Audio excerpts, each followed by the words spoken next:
சண்டைக்கோழி serial இன்னைக்கான எபிசோடில் என்ன நடக்க போகுதுன்னு பார்க்கலாம் வாங்க. அதுக்கு முன்னாடி என்னுடைய சேனலை நீங்கள் சப்ஸ்கிரைப் பண்ணலைன்னா மறக்காமல் சப்ஸ்கிரைப் பண்ணிக்கோங்க. பக்கத்தில் இருக்கிற பெல் பட்டனையும் ப்ரெஸ் பண்ணிக்கோங்க. விக்ரம் வீட்டுக்கு போகிறாரு. விக்கி மூட்டையெல்லாம் எடுத்து வச்சிட்ருப்பாங்க. அப்போது ஒரு கை பிடிக்க சொல்லி விக்ரம் கிட்ட சொல்ல, அப்போ தான் விக்ரம் கையில் கட்டு இருக்கிறத விக்கி பார்க்குறாங்க.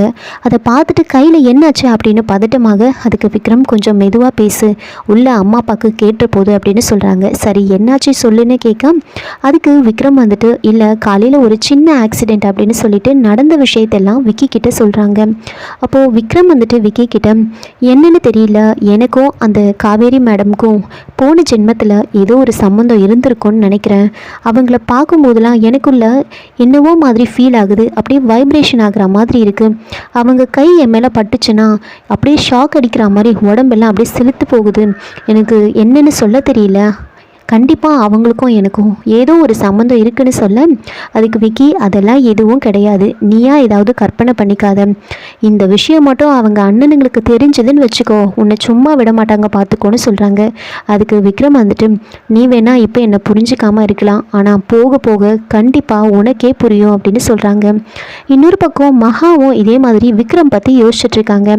காய்கறியெல்லாம் கட் பண்ணிகிட்டே யோசிச்சுட்ருப்பாங்க. அப்போது புவனா அங்கே வராங்க.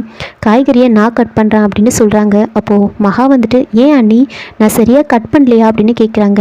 நீ சரியாக தான் கட் பண்ணுற, இருந்தாலும் எனக்கு கொஞ்சம் பயமாக இருக்குது. காலையில் முருகன் கையில் அடிபட்டுச்சுல, அதை நினச்சிக்கிட்டேன், அதான் கொஞ்சம் பயமாக இருக்குது, கூட நானே கட் பண்ணுறேன் அப்படின்னு கட் பண்ணிக்கிட்டே மகா கிட்ட பேசுகிறாங்க. இங்கே பாரு காவேரி, காலையில் அடிபட்டது என்னமோ முருகன் கையில் தான், ஆனால் நீ தான் ஓடி ஓடி அப்படி பார்த்துக்கிட்ட, துணியை போட்டு கட்டுற, தண்ணி எடுத்துகிட்டு கொடுக்குறேன், அப்படியே துடிச்சு போயிட்டேன், என்னமோ உன் கையிலேயே அடிபட்டா மாதிரி நடந்துக்கிட்டேன். நீ இந்த மாதிரி மட்டும் உங்கள் அண்ணனுங்க முன்னாடி நடந்துக்கிட்டேன்னு வச்சுக்கோ, அவ்வளோதான், உன்னை உண்டு இல்லைன்னு பண்ணிவிடுவாங்க. தயவு செஞ்சு இனிமேல் இந்த மாதிரிலாம் நடந்துக்காத. முருகன் நம்ம வீட்டில் வேலை செய்கிற ஒருத்தன், அவ்வளோதான், மற்றவங்க மாதிரி அவனும் ஒரு வேலைக்காரன், அந்த மாதிரி நீ அவங்ககிட்ட நடந்துக்கிட்டா போதும். நான் சொல்கிறது உனக்கு புரியும்னு நினைக்கிறேன் அப்படின்னு சொல்ல, மகா அமைதியாக இருக்காங்க. என்ன காவேரி, நான் பேசிக்கிட்டே இருக்கேன், நீ அமைதியாகவே இருக்கே, இனிமேல் அதே மாதிரியே நடந்துப்பியா அப்படின்னு கேட்குறாங்க. மகாவும் சரின்னு சொல்கிறாங்க.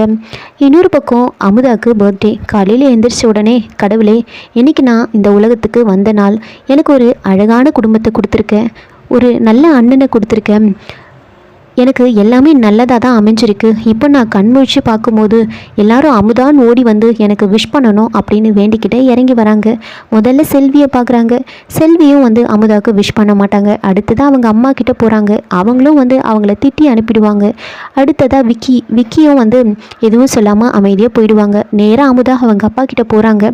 அப்பா இன்றைக்கி என்ன நாளுன்னு கேட்க, இன்றைக்கி சனிக்கிழமம்மா அப்படின்னு சொல்கிறாங்க. அது இல்லைப்பா வேறு அப்படின்னு சொல்ல, ஓஹோ இன்றைக்கி ஆஞ்சநேயர் கோயிலுக்கு விளக்கு போடணும்ல, ஞாபகம் இருக்குமா அப்படின்னு சொல்ல, அப்பா அதுவும் இல்லைப்பா அப்படின்னு சொல்கிறாங்க. ஓஹோ போன வாரம் நீ எனக்காக கட்டிங் எடுத்து வச்சு அதை இன்றைக்கி தானே கொடுக்குறேன்னு சொன்னேன், அதை தானே சொல்கிறேன் அப்படின்றாங்க. அப்பா அதெல்லாம் இல்லைப்பா வேறப்பா அப்படின்னு சொல்ல, நல்ல வேலைம்மா நீ ஞாபகப்படுத்தினேன், இன்றைக்கி கரண்ட் பில்லு கட்டணுமா, நான் போயிட்டு கரண்ட் பில் கட்டிட்டு வந்துடுறேன் அப்படின்னு எந்திரிச்சு போகிறாங்க. அதுக்கு அமுதா என்ன இது, நம்மளோட பர்த்டே யாருக்குமே ஞாபகம் வரல, மற்ற எல்லா விஷயமும் ஞாபகம் இருக்குது, நாம் பிறந்த நாள் மட்டும் இவங்களுக்கு ஞாபகம் வரலையே அப்படின்னு ஃபீல் பண்ணிக்கிட்டே ரூம்குள்ளே போகிறாங்க. ரூம்குள்ளே போனால் சர்ப்ரைஸாக கேக்கெல்லாம் வச்சு அமுதாவுக்கு பர்த்டே செலிப்ரேட் பண்ணுறதுக்காக உள்ள ரூம் எல்லாமே டெக்கரேட் பண்ணி வச்சுருப்பாங்க. அதை பார்த்து அமுதா ரொம்ப சந்தோஷப்படுறாங்க. அதுக்கப்புறம் எல்லாரும் மொத்தமாக சேர்ந்து அமுதாவுக்கு விஷ் பண்ணுறாங்க. அமுதாவுக்கு ரொம்ப ஹாப்பி ஆகிடுது. அசினும் அங்கே தான் வந்திருப்பாங்க. இது எல்லாமே பண்ணது முருகன் தான் அப்படின்னு அமுதா கிட்ட சொல்லிட்டு இருக்காங்க. ஒரு பக்கம் விக்கி இதெல்லாம் பண்ணது நான் தானே சொல்லிட்டு இருக்காங்க. அப்போது காளிமுத்து அவங்க எல்லாம் சும்மா சொல்கிறாங்கம்மா, முதல்ல இந்த ஐடியாவை கொடுத்ததே காவேரி மேடம் தான். நேற்று கலெக்ஷன்லாம் எடுத்துகிட்டு போய் வீட்டில் கொடுத்துட்டு வரும்போது அவங்க தான் இந்த மாதிரி சர்ப்ரைஸ் பண்ண சொல்லி சொன்னாங்க, அதனால தான் இவங்க எல்லாம் பண்ணாங்க அப்படின்னு சொல்லிட்டு இருக்காங்க. ஒரு பக்கம் அசன் காவேரி தான் இதெல்லாம் பண்ண சொன்னாங்கன்னு சொன்ன உடனே டென்ஷன் ஆகிட்டு, ஏன் எனக்கு கூட தான் அமுதா பர்த்டே முன்னாடியே தெரிஞ்சிருந்தான், நானும் இப்படி தான் பண்ணியிருப்பேன் அப்படின்னு சொல்ல, அதுக்கு விக்கி எங்க நீ பண்ணு பார்ப்போம், இப்போ தான் தெரிஞ்சிருச்சுல ஏதாவது பண்ணு அப்படின்னு சொல்லி கிண்டல் பண்ணிட்டு இருக்காங்க. இதோட இந்த எபிசோடை முடிச்சிருக்காங்க. என்னோட ரிவ்யூ பிடிச்சிருந்தா லைக் பண்ணுங்கள், மறக்காமல் சப்ஸ்கிரைப் பண்ணுங்கள். தேங்க்யூ.